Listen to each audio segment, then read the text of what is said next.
আমি তৃণমূল থেকে 500।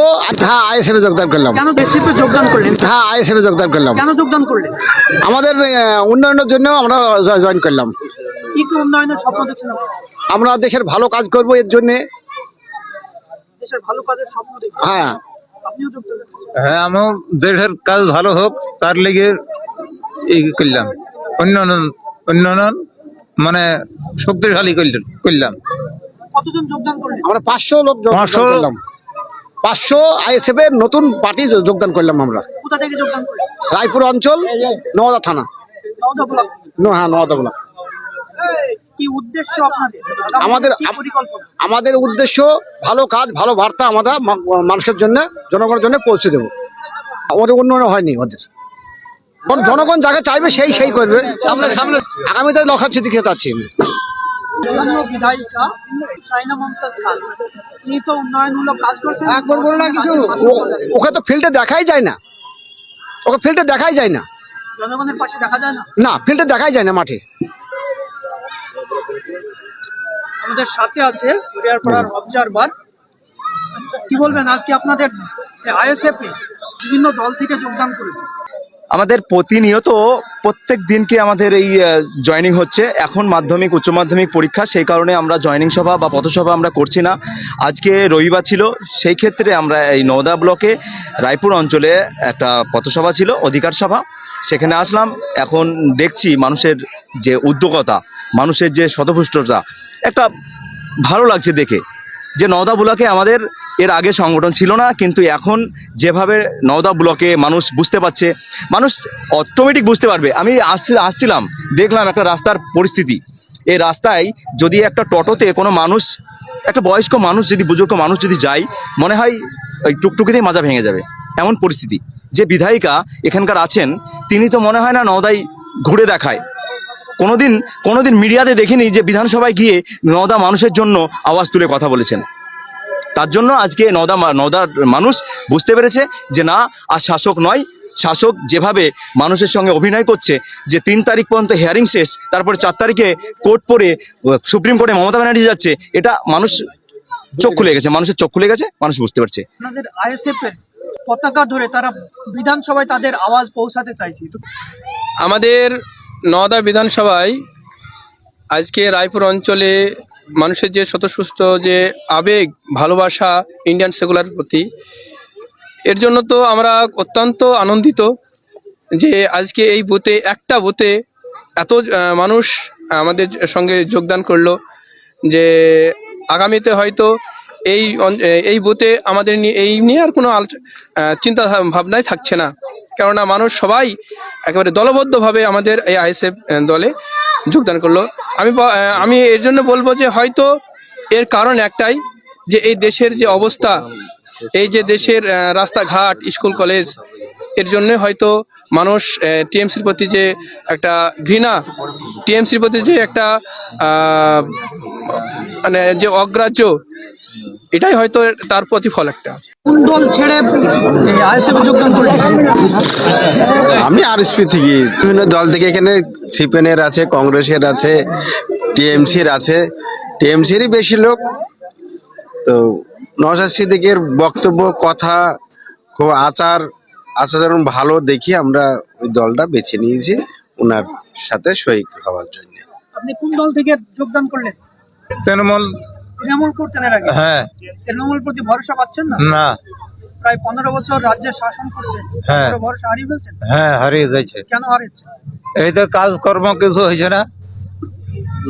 আপনি কোন দল থেকে যোগদান করলেন? আমি তৃণমূল থেকে। অধিকাংশ কর্মীরাই তৃণমূল থেকে। হ্যাঁ, জি জি জি। দর্শক, দেখছিলাম, নজর রাখছিলাম, আপনারাও নিশ্চয়ই নজর রেখেছিলেন। এটি হচ্ছে নওদা বিধানসভা এবং নওদা থানা, রায়পুর অঞ্চলটির নাম আর কি, রায়পুর অঞ্চল। সেখানকার তৃণমূলের বিধায়ক এক মহিলা, আর এনারা সব এসছে ওই তৃণমূল কংগ্রেস থেকে। এখন তো কংগ্রেস নয়, তৃণমূল থেকে বা আরও অন্য সিপিএম, কংগ্রেস থেকে এনারা এসছে। বেসিক্যালি তৃণমূলের যারা কর্মী, তারা অনেক বেশি সেখান থেকে ওই আইএসএফে যোগদান করেছে। মানে সেখান থেকে তৃণমূল থেকে উঠে এসে সব আইএসএফ এ যোগদান টান করেছে সব। দেখছিলাম, আমরা ভাবছি আইএসএফ যে দক্ষিণ 24 পরগনা, হাওড়া, হুগলি যে সীমাবদ্ধ, অনেকে বলে না যে আইএসএফ ওই দক্ষিণ 24 পরগনার সীমাবদ্ধতা, তার বাইরে তার কোনো সংগঠন নেই, কোনো দলের লোক নেই। তো দেখছিলাম নওদাতেও পৌঁছে গিয়েছে আইএসএফ এর খাম। মানে শাসকের প্রতি মানুষের যে এত ঘৃণা, এত অভিমান আমরা দেখছিলাম। কয়েকজন বক্তব্য রাখছিলেন, তাদের বিধায়কের উপর তারা ক্ষোভ উপরে দিয়েছে, এবং যে কজন কথা বলছিল, যে কোনো ব্যক্তি, তার কিন্তু 90% ওই মুসলিম সম্প্রদায়ের, মুসলিম কমিটির মানুষ। তো আমরা বারবার বলি না, এই মুসলিম ভোট তৃণমূল থেকে কনভার্ট করতে শুরু করেছে, এবং সেই ভোট কনভার্ট করে আইএসএফ এর দিকে ভরসা রাখছে। এক বয়স্ক বৃদ্ধা কথা বলছিলেন, নওশাদ সিদ্দিকী হয়তো ঠিক মতো নওদাতে তিনি যায়নি, কিন্তু তার যে কথা, তার যে বক্তব্য, তার যে কাজকর্ম, তাদের মন কিন্তু ছুঁয়ে গিয়েছে। তাই তারা দীর্ঘদিনের দল তৃণমূল কংগ্রেস সেটাকে ত্যাগ করে ওই আইএসএফ এ জয়েন করেছে।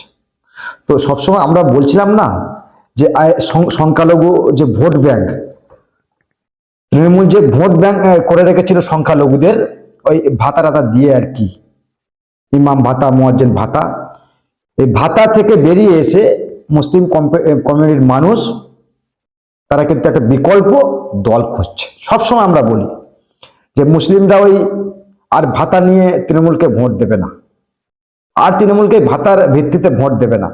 তাই তারা বহুদিন দিয়ে একটা তৃণমূল বিরোধী বিকল্প রাজনৈতিক দল খুঁজছিলেন। আর সেই সময় আইএসএফ এর আবির্ভাব হয়েছিল 2021 সালে। তো আমাদের বক্তব্য একটি, যেটা আর কি বলা হয় যে দক্ষিণ 24 ভাঙড়ে আইএসএফ এর দলটা সীমাবদ্ধ, তার বাইরে আইএসএফ এর সংগঠন নেই। ওই বলে না, শওকত মোল্লারা বলে না, অনেকে দেখবেন বলে। তো বেসিক্যালি আমরা দেখছিলাম নওদা থানা আর নওদা বিধানসভা, সেখানেও দেখছিলাম রাস্তাঘাটের পরিস্থিতিও খুব একটা ভালো নয়। বেসিক্যালি আমরা বলতে পারি সরকারের যে কাজ তার বিরুদ্ধে স্থানীয় তৃণমূল কংগ্রেস গর্জে উঠেছে, এবং দীর্ঘদিন তাদের বিধায়কদের সঙ্গে দেখা হয়নি। তো এই রাগ ক্ষোভ নিয়ে তারা তৃণমূলটাকে ছেড়েছে এবং ভরসা করছে আইএসএফ এর উপর, যে একটা বিকল্প রাজনৈতিক দল হিসেবে আইএসএফ উঠে আসতে পারে বা আইএসএফ মানুষের জন্য কাজ করতে পারে। সবসময় আমরা বলি যে মুসলিম কমিউনিটির মানুষ একটা বিকল্প জায়গা খুঁজছিলেন, কারণ সিপিএম কংগ্রেসকে ভরসা করতে পারছে না, তারা লড়াইটা তৃণমূলের সঙ্গে হয়তো সেভাবে দিতে পারেনি। আর বিজেপি তো মুসলমান, অনেকে বলে না মুসলিম বিজেপিতে ভোট দেবে না। তো ওই যে বিজেপির জুজু, সেই জুজুর কাঠিয়ে কিন্তু আর মানুষ চাইছে না তৃণমূলকে, এটা তো ঠিকই। এই শাসক তৃণমূল কংগ্রেস, মমতা ব্যানার্জি সরকার মুসলিমদেরকে না, মুসলিম কমিউনিটির মানুষকে ওই শুধুমাত্র বিজেপির জুজু দেইকে এতদিন ভোট ব্যাংক করে রেখেছিলেন।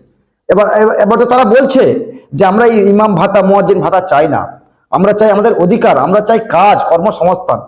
আর সেটা তো না বললেই নয়, সেটা তো এই সরকার দিতে ব্যর্থ। তৃণমূলের সরকার বেসিক্যালি ওই ভাতা দিয়ে রাজনীতি করার চেষ্টা করছে, ভিক্ষা দিয়ে। তো মুসলিম সমাজ এখন জেগেছে, তারা বুঝতে শিখেছে।